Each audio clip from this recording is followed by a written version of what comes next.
Hello and welcome to your astrological vibrations for Thursday, January 30th, 2025 by Gaia Blooming. I am Mimi and our energy mantra for today is I align my vibration with healing light. So, we have moved into the energy of the snake. We've moved past the peak of our new moon. But new moon energy really extends, a little bit before the new moon, a little bit after. So we're still in that energy. And I have to say that we're building into some magical energy. I would say the first week of February specifically, but we'll say the last 2 days of January too, because why not? Really has some magic for us. So today we're going to have the moon moving out of Aquarius into Pisces. Not until 2:52 p.m. Pacific time. But as the moon moves up into Pisces, we're going to have the moon, Saturn, Venus, Neptune, North Node, all hanging out in Pisces. And as of February 1st, we will have the moon, Venus, Neptune, and the North Node all within 1.5 degrees of each other in the sign of Pisces. And this lineup is powerful. Now, Pisces, the final degrees of Pisces, are very karmic, but they're also super magical. And I have a really interesting and specific message in these cards today that we're going to dig into with this. But first, let's kind of look at what's happening in the astro. Specifically that we have Uranus going direct today. So Uranus has been retrograde since September 1st in the sign of Taurus. It came back to 23 degrees Taurus. And as of today, we're preparing for forward momentum. And this forward momentum will take it as far as Gemini. It will move into 1 degree Gemini. We'll get into that later because that's not going to be July until July. But today, Uranus direct. Now, on top of all the Aquarian vibes and the Aquarius new moon, Uranus switching directions, switching its energy can also be very stimulating for our bodies. So if you are among the many who have not been sleeping, you are not alone. And this is part of it.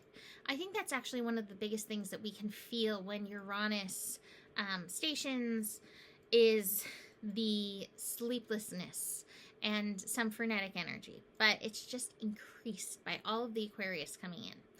But when we have a lot of mind energy, we want to focus it. And I guess this is a good place to look in my cards. So this showed up in the cards again, the Thunderbolt card. And I was like, I don't feel like this is necessarily Thunderbolt moments for us.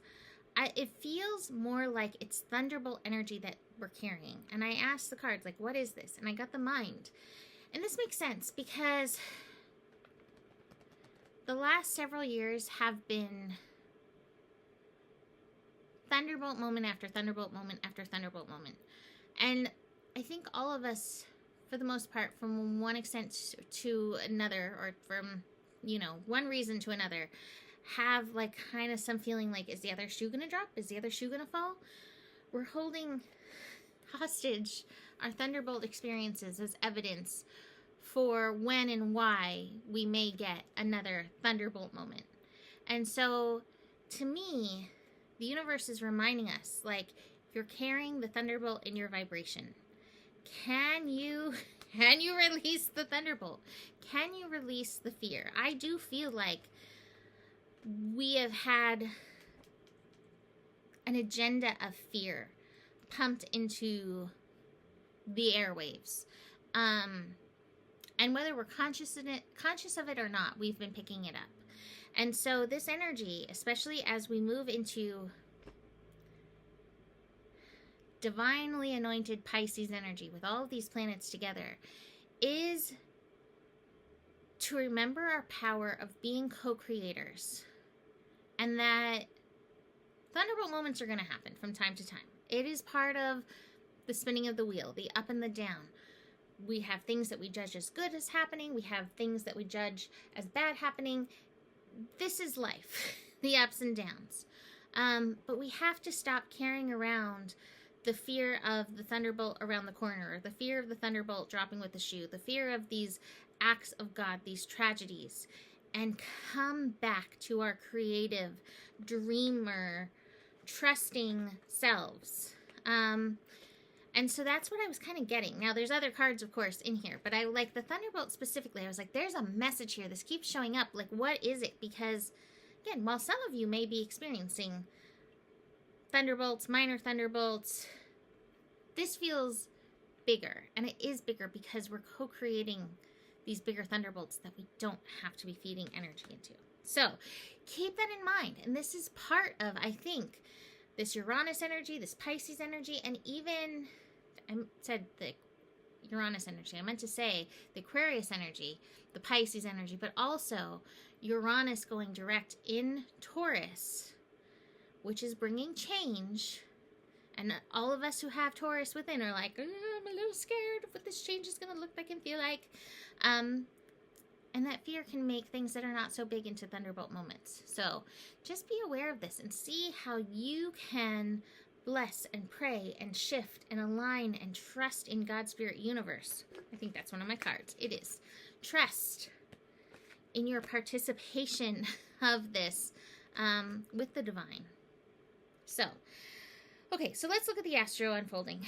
Moon connecting to Uranus in a square in the middle of the night. Oh my goodness. We had cat shenanigans all night last night. They are feeling the frenetic energy as well. So there may be more cat shenanigans tonight.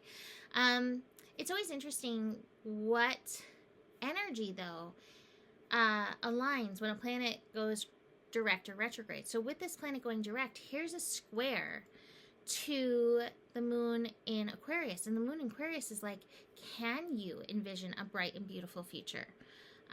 Are you able to, even with the havoc and everything that happens in your sight on this earth? So keep that in mind with this energy going direct. Uranus direct, 8:22 a.m. There can be physical earth events that happen as Uranus goes direct or retrograde. But that is not within our control. What's in our control is grounding and staying steady. And again, being creators of beautiful outcomes. Moon moves into Pisces, 2:52 p.m. That means we're going to have like a long void moon energy. Take it easy. Marinate in the good vibrations. Marinate in healing vibrations. We have the sun at 11 degrees today. It's healing energy, wellness, and we're all better off for connecting to and with that energy. And then speaking of good vibrations and good things, we have the sun and Jupiter connecting. That was part of our new moon energy. But here is the sun and Jupiter, 11 degrees, commingling. And I don't know, I feel like there's opportunity for gifts, for goodness, for I don't know what the right word is, but supportive synchronicities happening in this energy. So keep that in mind. It might be through conversations, meeting new people, but there's some good in the energy for you today. And especially if you can get out of the Thunderbolt mindset and into the trust and participating with God's Spirit Universe, that will support. The last card that I have is the Nothingness card, which is the card of pure potentiality. It is the card of spiritual law. Get realigned with spirit instead of aligning so much with the intense dramas unfolding on Earth, right? Where you can. Some of us have to bring our focus there at times, and that's okay too. And don't get upset for doing that. But don't hold on to it. See where you can bless, release. So I just did my patron group. And to say goodbye to the Year of the Dragon, I decided to pull my Dragon Rider Oracle cards. And I decided to pull one for today. And the card felt so aligned. And it's 11 to match the Sun and Jupiter. So here we are. Amistar and Diamond.